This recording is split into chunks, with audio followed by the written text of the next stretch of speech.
boys and girls, I'm finally going to read the last chapter of the puppy plays called Bitsy. So, you know what? This morning I had to go out to Waterman Farm Machinery because I grew up there. Remember, I told you I lived on a farm and grew up and worked on the farm when I was young and your age, even. So, I had to help my brother do a commercial today. So, eventually, sometime down the road on Channel 13 or CBS, you'll see me in a little commercial. I don't get to say anything, but I get to be on the tractor, and it was a lot of fun.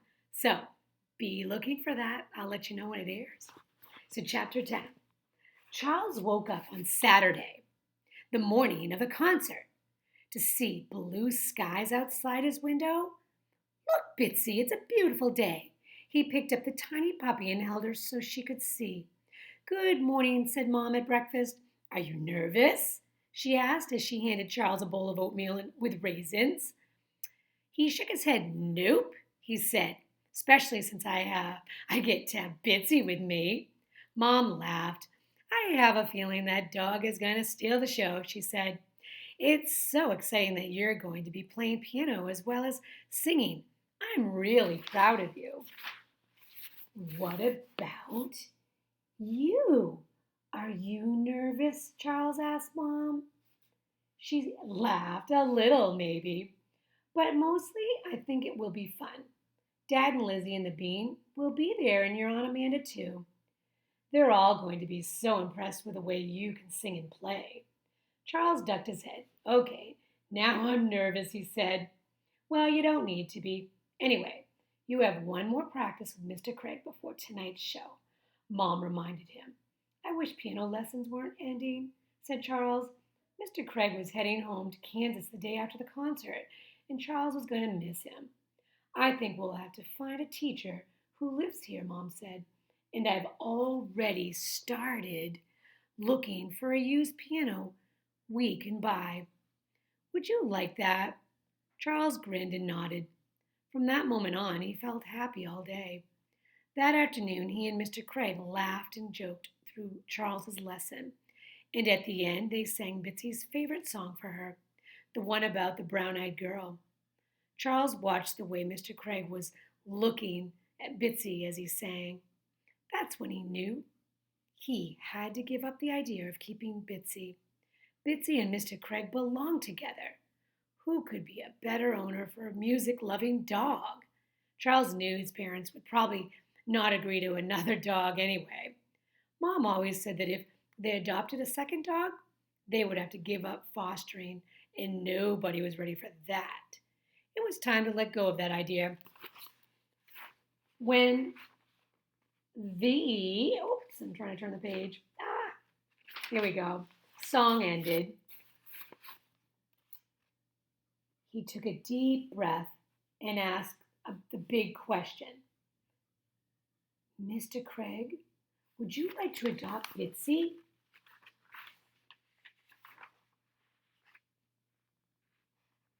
Mr. Craig took his hands off the piano and stared at Charles. Me? Oh, I don't think so. She's very cute, but I've never had a dog. I travel too much.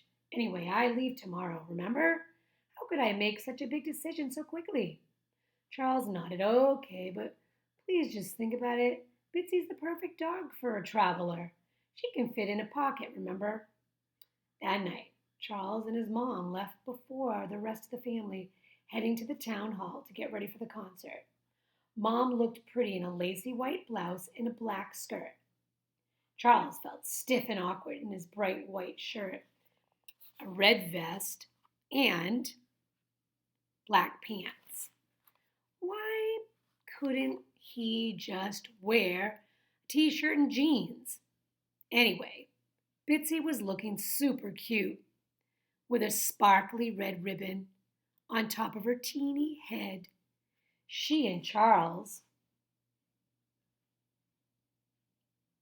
had practiced all afternoon how she would sit in his shirt pocket beneath the red vest until it was time to come out. When they walked into the town hall, Charles stopped to stare. Up on stage, the chorus was starting to fill in their spots on the risers. Now Charles understood the white shirt and black pants. The singers looked really professional, like something on TV, not like regular Littleton people.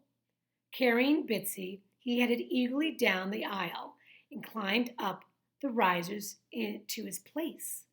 Everybody he walked by cooed and giggled over Bitsy. "There she is," he heard someone whisper. "She's so adorable." Charles thought about it. Everyone who saw her just loved this tiny puppy. If Mr. Craig wasn't going to adopt Bitsy, who was? Maybe tonight was the perfect opportunity to find her a great home. Mr. Craig hopped up onto the stage just as Charles found his place. He looked spiffy in a black suit, a white shirt, and a red tie. He was smiling happily. "People," he called, rapping his baton on the music stand. "I just want to say how much fun I've had working with you all. Your enthusiasm and spirit have been so inspiring. Let's show our audience how much we all love to sing tonight, okay?" That's what they did. At least Charles thought so. As he sang, he could see faces in the audience smiling back at him. His family, people he knew from school, a cashier from the grocery store. The concert flew by in a blur. When a song had a sing along part, the audience sang loudly and cheerfully. Mr. Craig cracked jokes as he introduced each song and talked about how much he loved Littleton. Bitsy was so good throughout the whole concert. Charles and Lizzie had tired her out, well, with an epic game of hide and seek, and she lay relaxed in Charles's pocket. He could tell she was enjoying the music. Every time he looked down, he saw her sparkling eyes.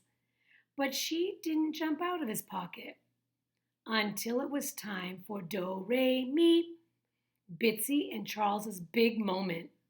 As soon as Charles worked his way down the risers and sat down on the piano bench next to Mr. Craig, Bitsy popped out and twinkled out her way across the keys.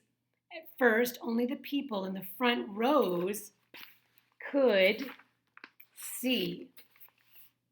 They started to laugh and comment. Then other people started to stand up. The laughter spread, and some people even came down the aisle to get a better look. Dad jumped up from his seat in the front row. "Want me to take her?" he asked. Mr. Craig shook his head. "She's fine," he said. "She just likes to play her own song before we start." He put Bitsy on top of the piano. "Okay, you stay put now, Missy," he told her. He looked at Charles. "Ready?"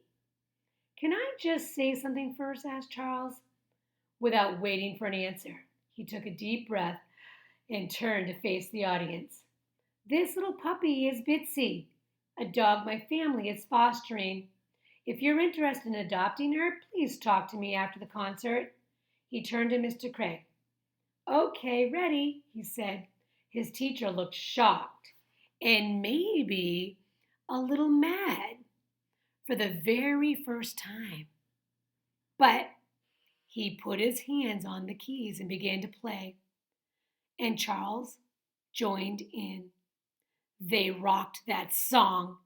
As Lizzie said later, Charles made only one mistake, and it didn't matter because everybody was singing so loudly. And then the show was over. The chorus took 3 bows while the audience applauded like crazy, standing up to show how much they'd liked the music. Finally, Mr. Craig hopped up onto the stage to thank everyone for coming. Some people started to leave, but a flood of others came toward Charles, who still sat on the piano bench. He had Bitsy in his lap, and he was praising her for being so good. When he looked up, there was a crowd around him, all the people who might want to adopt Bitsy. Excuse me, let me through, Charles heard, and suddenly Mr. Craig popped into the middle of the circle. What are you thinking? Predictions, anyone? That dog is not available, he announced. I'm adopting her. Charles grinned at him. I guess you thought about it, he said. Mr. Craig nodded. I did. And the answer was obvious.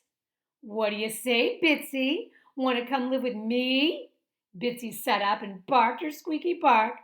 Her eyes were shining. You bet I do. Promise to sing for me every day. Charles felt tears prick at his eyes. It wasn't easy to let Bitsy go, but he knew that Bitsy and Mr. Craig would be very happy together.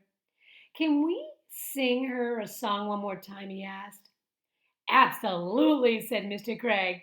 He pushed back his sleeves and sat down at the piano and began to play.